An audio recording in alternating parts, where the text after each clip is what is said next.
Hello, I'm Erin Halvorsen with Rag Rugs by Erin, and today we're going to be talking about another denim rug and how I achieve this technique.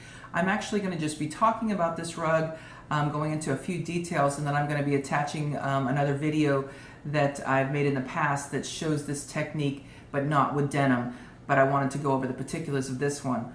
Also, you maybe want to follow me on my Facebook page is Rag Rugs by Erin, and also my website is www.ragrugsbyerin.com.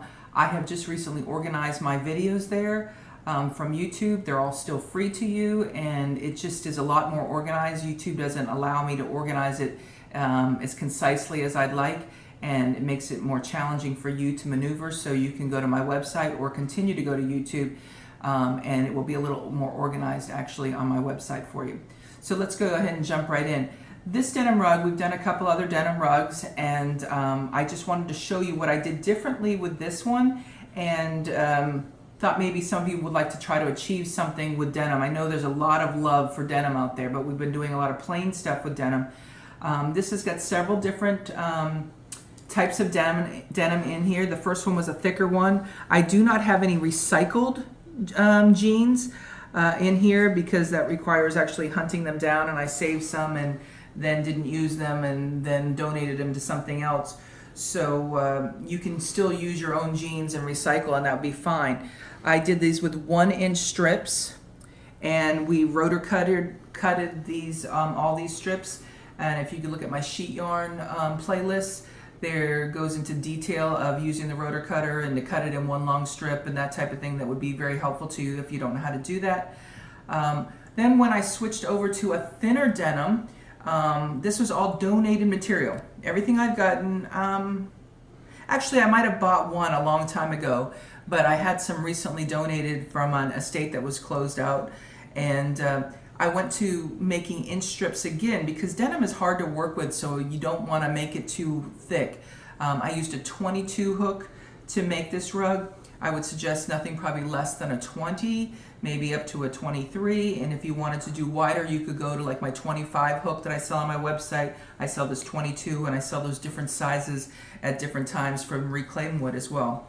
But when I went and switched to a different denim, I had 1-inch strips, but I didn't think it was thick enough. Actually, Lyle, who's cameraman, and he was cutting, and he says, he was looking at it, he says, this is just not as thick. So I did some, and then I said, you're right, let me go a little wider. So you have to experiment sometimes when you're using and mixing things up. So I went to 1¼ inch strips, and that's what the rest of this will be. I'm going to continue to make this and hopefully present it to you at another time so you can see it. I'm hoping to make it quite large because I have several more pieces of denim. But what I did here is I did the 2-ply method, and I used inch or less of the second material, and I used these different materials. These were all material. It wasn't sheet yarn this time, but of course you need to wash your material if you're going to use it, and dry it at least one time so it doesn't lose its shape when you wash it. I did the same with my denim, but I want to show you what I used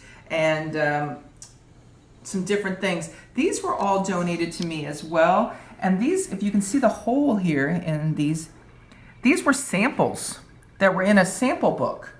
Okay, so someone had these, and actually some of them I had to pull some stickers off, and a sample book. And when they were offered to me, I thought, I don't know what I'm going to do with it, but look at all these great colors. And there was a couple more, and they were different. They weren't all the same, but I thought this is going to make a gorgeous rug. And those of you who have seen a lot of my work know that I like orange, so I kind of did the beginning part with some material that I had that was orange. And I also have another orange piece of material that I used in decorating that I've washed up, and I'm going to add it to this and do a lot more orange to it. But you see, I used just what I had and some odds and ends. Now you could use sheets, of course.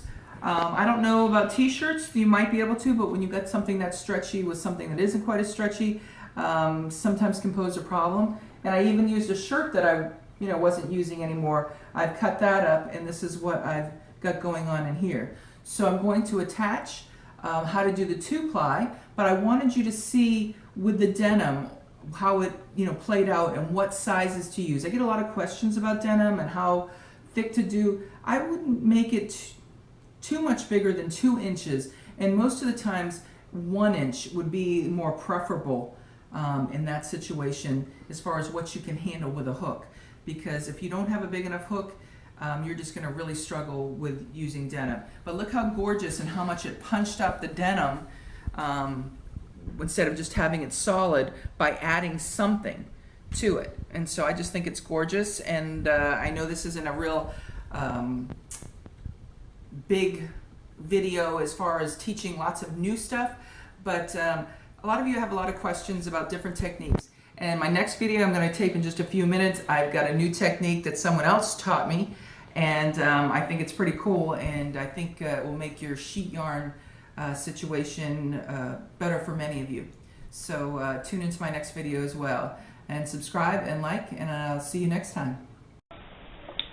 I'm going to guess, what is this, 18 inches to 24 inches, about 20 inches long. I'm going to go ahead and leave a nice long tail. So Mr. Cameraman, if you want to come in here so they can see what I'm doing. You're going to do your slip knot. Boy, my mind went blank. And you're going to cross over with the long end, 2-ply, and feed it through the hole. If you watch my beginner rug, I show you that a couple times on the beginner rug. I show you in every video so you can practice that a little bit more.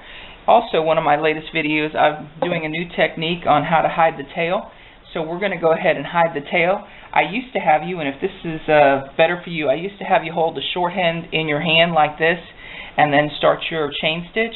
But in one of my previous videos, I showed you how to incorporate it all at the same time and not have to go back and hide it.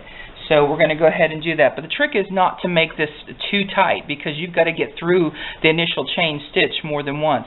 I'm also enjoying making my rugs a little stouter and shorter and more full instead of as long. So we're only going to do about 6 or 8 stitches to start this off. So we're going to do a chain stitch. You're going to cross over. I see I'm holding that there so it doesn't slip.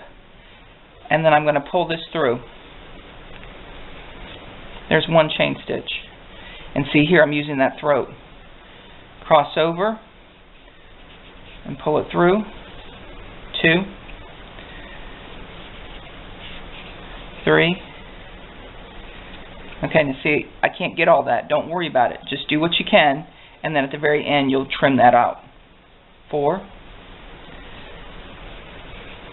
5. See how I'm using that throat every time? 6, 7, 8. Okay.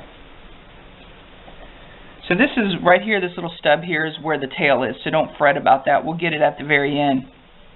So we've got both of these colors running along here. This is how you were chain stitching. You're going to turn and come back on itself. And you're going to go into not the one that you're in, but the next hole. And go into this hole, and you're going to do your first single crochet. This whole rug will be done with single crochets. So you go into this hole. See how I regulated that? Pushed it down so I had enough room. Cross over and pull it through. You have 1, 2 on there. Again, regulated. Do you see that? Crossed it over and pull them both through. When I teach classes, I see people choking up on it, and then by the time they get back into this chain by the second time, I'm having to go in there and help them because they're frustrated because it's so tight.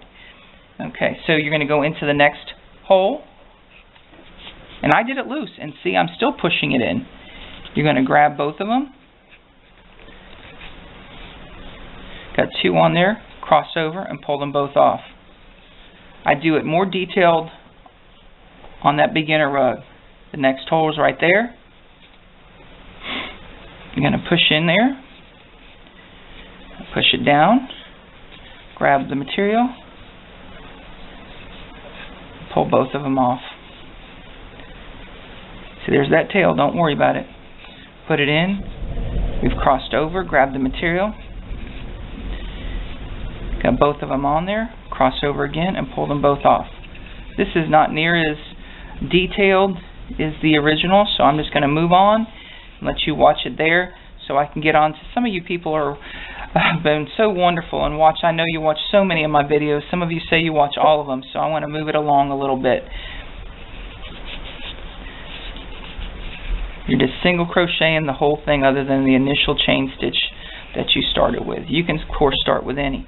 Okay, here we're getting to the end. So here's your hole. Alright, you're going to go 3 times. One of the adjustments you're going to, into the same hole, single crochet, one of the adjustments you're going to have to make for this rug with so much material is, in a lot of instances, going around these arches, you're going to have to put in more times, more single crochets added to your arches in order to get around and keep it from cupping up. So there's one time. This is the second time in that same hole.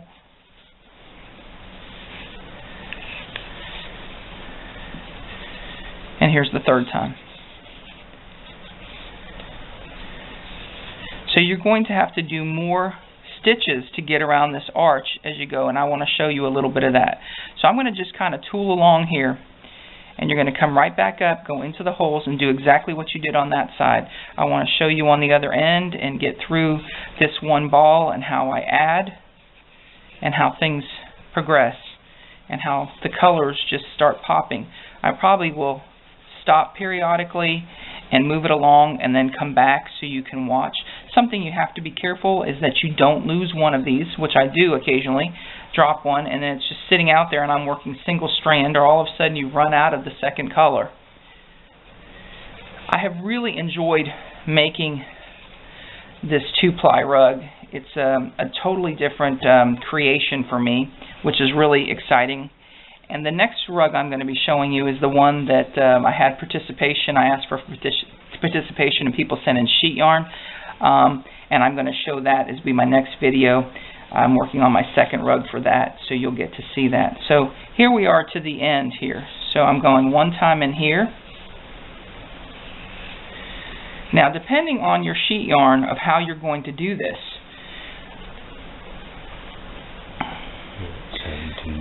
okay, I'm going to go the second time into this hole.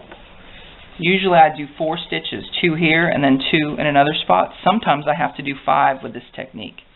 So you're going to have to try to figure that out so it doesn't cup up. Okay, so here's my next hole. Let's see if 2 in here is going to be enough.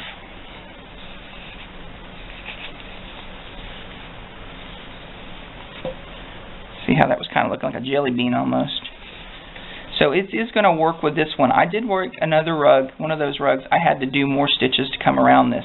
So you may have to adapt. Okay, so I've made it around that. And we're just going to continue on up.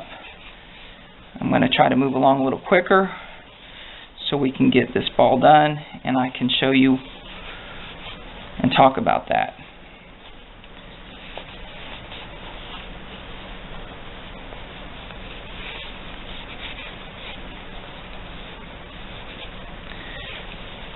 See how I just had some odds and ends of colors that I added in there, and how it's going to change the look and just kind of pop a little color here and there. Makes it a real versatile kind of rug. Okay, so here we are. Only got a little bit left of this one. I have a lot of this unattractive sheet yarn here. So what we're going to talk about is I think maybe we need to pause and come back in just a moment, and I'll show you how I change this. Okay, we're back. Also, I'm going to show you how to attach the sheet yarn and the thicker one, because I'm using 2 different sizes.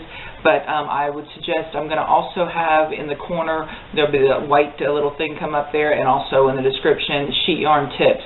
I mean, I have videos that show how to make sheet yarn, how to make sheet yarn in one long strip, and all kinds of different things. However, if you want to see that sheet yarn tips, I think you might find that helpful, because it talks about the advantages and disadvantages of the way to make a ball, which this is all done in one long strip for the most part, and that isn't always the best way to do it when you're adding. So because you can't fit the ball through this little hole when you're adding your sheet yarn, I don't know if you can see that, Mr. Cameraman. I don't know what you can see in there or not. So this ball is not going to go through here, so you have to take a certain amount of it off. And so when I'm advocating that you're making a sheet yarn ball is you may want to just make it 2 or 3 to 5 strips worth long, and then put it on the ball, and then make another 3 to 5 strips and put it on the ball. and I go into a little bit more detail. When you're undoing it, I tell you to hide it or put it somewhere because you will lose it, and I want to take off a pretty good hunk of this so I can attach as much as possible at one time. But if you make it too long, it just gets to be a little bit crazy, and I'm not going to do too much because see, I didn't make some of this sheet yarn, for one thing, and there we go. I'm just going to stop it. I don't think that's going to be enough, so I'm going to have to do that again, actually. And I better grab that end. So this is the next piece, and I'm going to hide it. See, I'm not really loving this sheet yarn thing here. I've been really fortunate that people have given me sheet yarn that they are onto other projects, or, you know, they've got grandchildren that they are too busy with or whatnot, and I have been really blessed with people giving me stuff, so I'm really appreciated. Alright, let me go ahead and cut this off. So I have two different pieces here. I'm going to put this is the second piece, get it separated out, and where's that end? I'm going to put that there, and here's this end. So when you're attaching sheet yarn, I have details on how to do this much slower. Please view those. I usually take both pieces at the same time. This one's already been cut, and you fold it over, you make a little slit. Okay, normally I take it like this, and I fold them both over, and I have both slits. And I'm going to add it to this. This is the piece that's attached to the rug. I do it slower on the other thing, how to make no-sew sheet yarn. The one that you're adding, you're going to put over the top of it. Line up your holes in general. Okay, so there's the one that's already attached to the rug. This is the one you're adding. You're going to put that in there, and you're going to take the other end of the one that you're adding, and I say it slower in the other and say it several times. You're going to push it through there, and you're going to pull it basically in one long loop.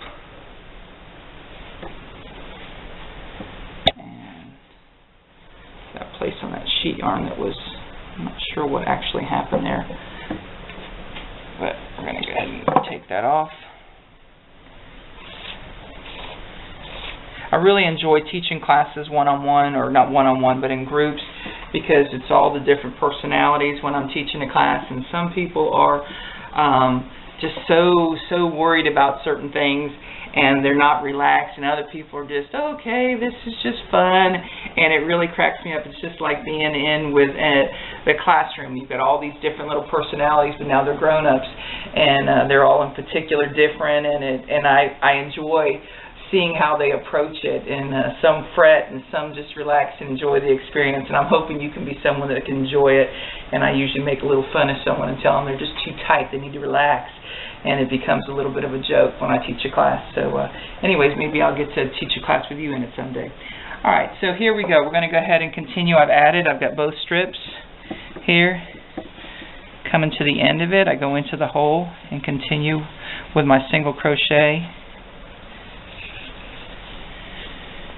Okay, so we're coming here to the end, and let's talk about these holes. This one's probably going to get 2. It's real obvious, going to get 2 there. Here's another hole up here, and somebody say, I can't really tell. Some of you might grab there and only 1. That would be okay, but I think it's a little sturdier when you can grab both of them there. There's no exact way. It won't ruin it, so don't fret. So 2 here, and we'll say probably 2 here. I may have to do 2 there, so let's see how it goes, and that's what you're going to have to do. Okay, so I'm going to go into that first hole and do a single crochet. You're going to have to do more stitches with these bigger rugs and go in the same hole more than once as you come around. Do never go into, on a straightaway, do this. You're going to have a problem if you do that. So there's 2. Okay, and you can see it's still not like overlapping over there. That area, you can see that we're probably going to have to add 2 there. Some of you don't judge it, you just keep pulling it there, and then it starts puckering on you, and it's cupping up, and that's why, because you've pulled it too tight. Okay, so we're going to go ahead and hope I've got more. Okay, I do. There's 1 single crochet in that hole, and then another single crochet in that hole. Okay, see, we're only part way around. So here we are, still kind of on this arch. So I'm thinking probably I'm going to want to put 2 there as well, because see how it's still going to have to pull? And if you have too much pulling, that's when that happens. Now if you add too many extra crochets, then you're going to have it floppy. So you're going to have to make sure that you just kind of regulate that a little bit. So 2 of them. So basically I want 6 of them to go around this.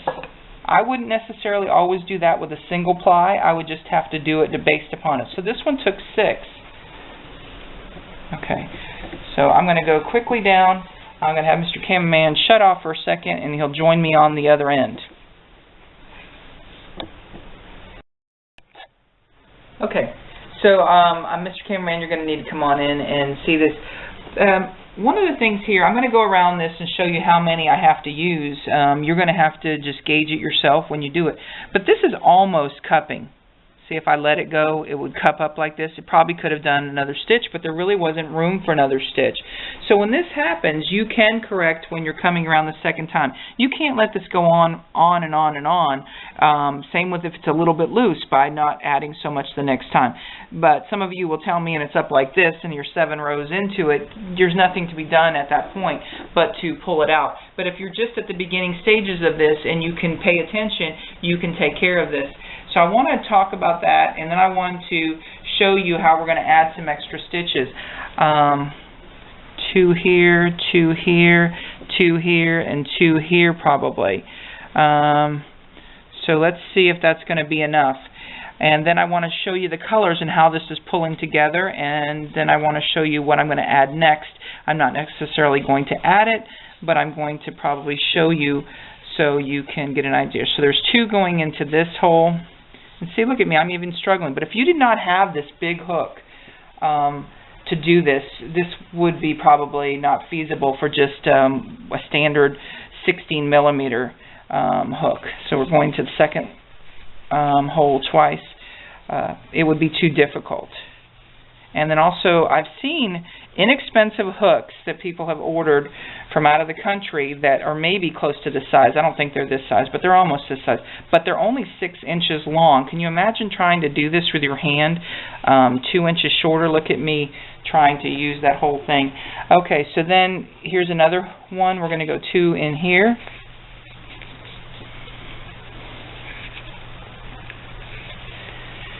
And see if I need to add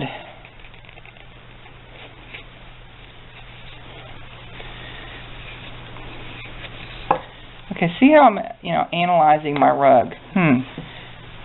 It's laying okay. It's kind of an iffy thing. I think I'm going to just try to do 1 here and come straight all the way down and not add. So I added 2, 2, 2, 1, 2. So I added 6 extra stitches coming around this corner as well. So everyone had an extra stitch. But that is not the way you're going to progress when it gets bigger. But you still will add more extra stitches with this fatter rug, this thicker rug, than you would with a just a smaller piece of fabric, sheet yarn. So let's look at the colors. See how the colors are just interspersed? I think that's a really cool look. You may not like that look, but I really like it. I like doing different things. I like creating different things. I like my rugs to be unique and different, and so this is fun, a fun way of doing it. So I'm going to switch over to show you how to finish this rug, because I did just a little trick. Again, there'd be other ways to finish the rug, but I'm going to go ahead and show you. Oh, and what I was going to add next is I was probably going to add this red. And I have a little bit more red, and I thought that would look really cool to add red and then do a couple more colors and then add another splash of red. I have a little bit more of that pillowcase that I'm going to use. And that one's a little thicker, so I'm going to have 2 of them that are going to be 1.5 inches wide that I'm going to be using, and I think that I know that that will work fine with this 21 millimeter. So let me go ahead and pull this up right now. And I've got that stuff in the way here. Here's this tapestry needle that we're going to use. I just love this rug. I think this is a pretty rug. And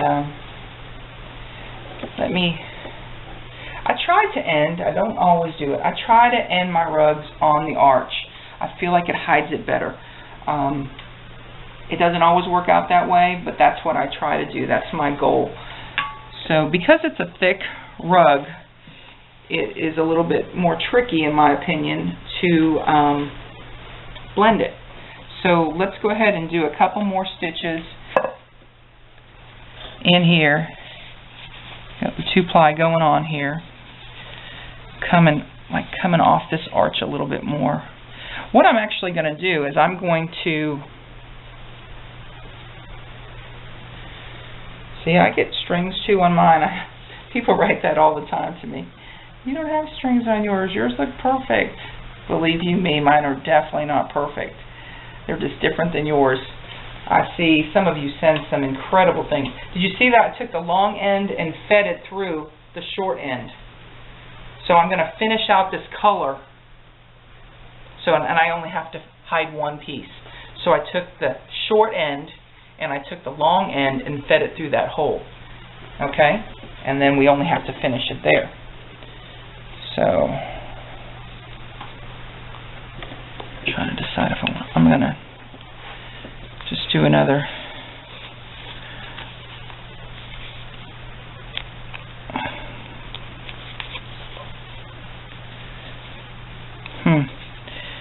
I might have stopped right in the middle of the stitch.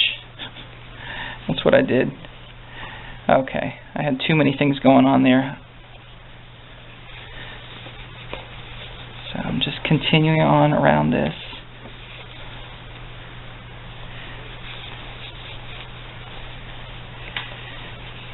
I don't usually crochet quite this quick. Some of you do, and you're really fast hammering out these rugs. I enjoy going slower and being more particular with it, and it's more enjoyable to me. See how I kept this? So there's that short one. The long one is going through the short, and how it's just going to hide right in there. Look at that. So now that one is gone, and we're down to 1 ply. So I'm going to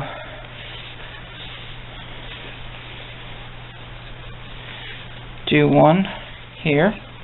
This may have to be trimmed. You'll have to see at the end.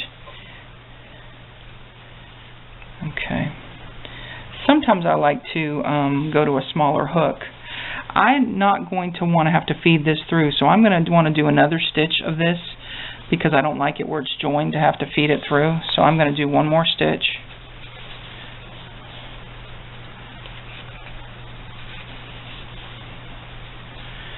Okay. So this is just the same standard technique that I show over and over again. There's where I pulled it out. This is where I'm going to have to trim it. I pulled my hook out. I usually stick the tail through it. That loophole. Okay. And then you're going to take, I usually like it to be longer than this, and I would have made adjustments if I was sitting here by myself. Okay, and then you're going to feed this through. However you think you can get it through. See, look at that. See how that's...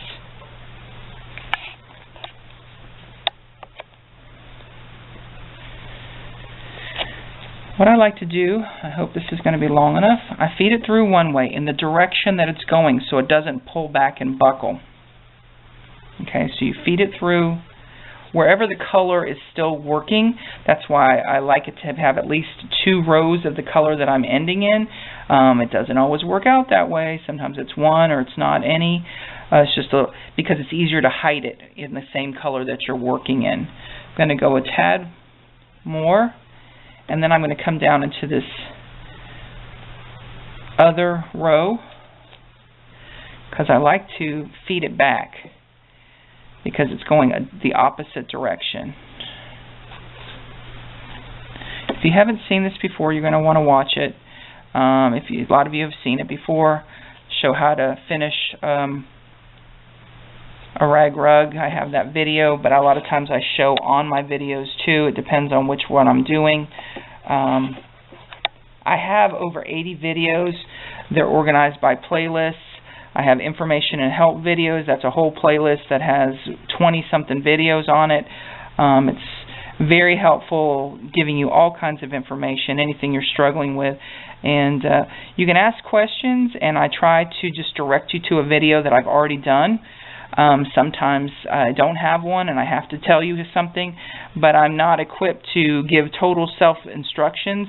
That's why I do the videos. I'm thinking about writing a book, and I don't know how you feel about that and how many of you would utilize that, so maybe I'll get some feedback on that as well. Okay, I'm going to go up here because it's a little tighter. So what I do is I pull it kind of tight, snip it, and pull it back, and now it's gone.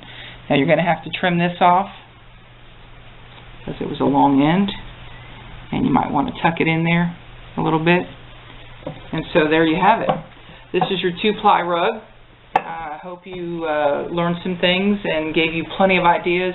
Remember, this is just one idea for doing 2-ply of how you could make variations. There are so many ways you could do it. You could use all denim and just add a little color here and there.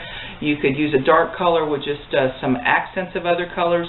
It's endless possibilities. So maybe some of you will post on my Rag Rug by Erin Facebook page, or you can send me an email and maybe I can post some of those there. I would really love to show your rugs. You will have great ideas and beautiful rugs and different color combinations, and I love sharing your stuff with other people, and I love seeing them as well. So subscribe if you haven't, and join me next time. Thank you.